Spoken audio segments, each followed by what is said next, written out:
And so I'm back from outer space. Can't sing, so I'm not gonna. But welcome back to your free tarot classes.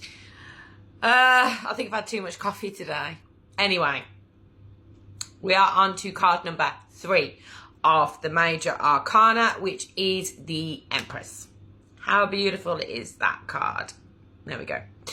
Don't like the glare. So we're on card number 3, the Empress, which is the 4th card in the Fool's Journey, because the Fool starts at 0, just to confuse you all a little bit more. The themes of the Empress are closely associated with things such as nurturing, fertility, creativity, and abundance. I mean, the imagery already, without going into it, you can kind of see that from the imagery that you're getting. It's very fertile, very abundant sort of image in the Rider-Waite deck. I love the Empress card. I love when the Empress card comes out in a reading as well. So, yeah, it's beautiful. Let's dive into the symbolism and the imagery. Right. So, let's start off with the figure itself. So, within specifically the Rider-Waite, but in a lot of other tarot decks, the Empress is often depicted as quite a regal person, as you can see. Usually a woman, always seated on a throne. She kind of gives off this sort of energy of calmness, of confidence, of nurturing. It's just a really lovely feminine energy. And again, the Empress is very much a feminine energy card. From that, we'll discuss her crown. Typically, the Empress is shown wearing a crown of stars. This is to symbolise her connection with the divine and with divinity, and all the cosmic forces. It's also indicating her wisdom and her authority. So very much because, like we spoke about in the High Priestess, where she also wears a crown and that symbolises her connection to the divine.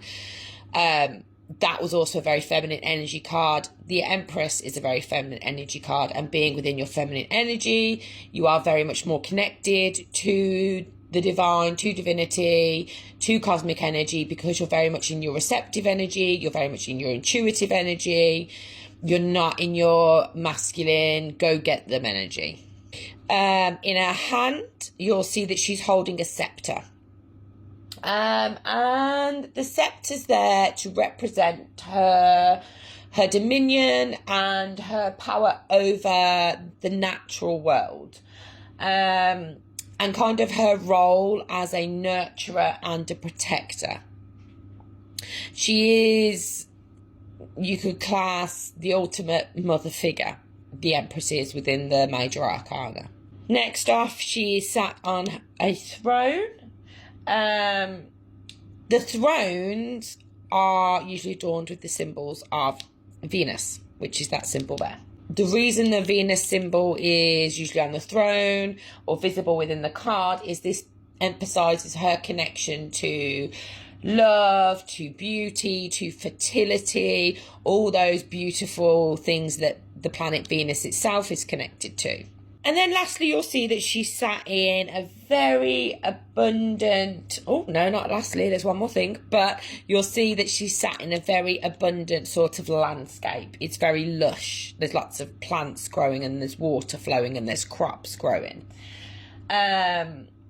This is symbolic of abundance, of growth, and the nurturing aspects of nature and her connection to these things. The Empress is a very fertile card, a very abundant card, a very creative card. It's an absolute, like I said, it's an absolutely beautiful card to get in a spread. The final thing, which I almost forgot about, but I didn't, is her shield that sits there that has the emblem of Venus on it. This is to highlight her own association with love, with beauty, and with femininity. And also it symbolizes her protective nature and energy over those things. Those elements are important to the energy of the Empress and what she embodies, and she holds them dear and will protect them. So yeah, that is some explanation of the imagery within the card. Oh, quickly, you'll notice there's a stream of flowing water there. Again, that is showing her connection to her emotions and how she is in flow with her emotions. She doesn't push them away. She allows them to flow through her and carry on flowing out. She feels them and releases them. Again, that's very feminine energy. So yeah, so those are the major symbols within this card. So catch me on the next video and we will discuss the upright interpretations of it.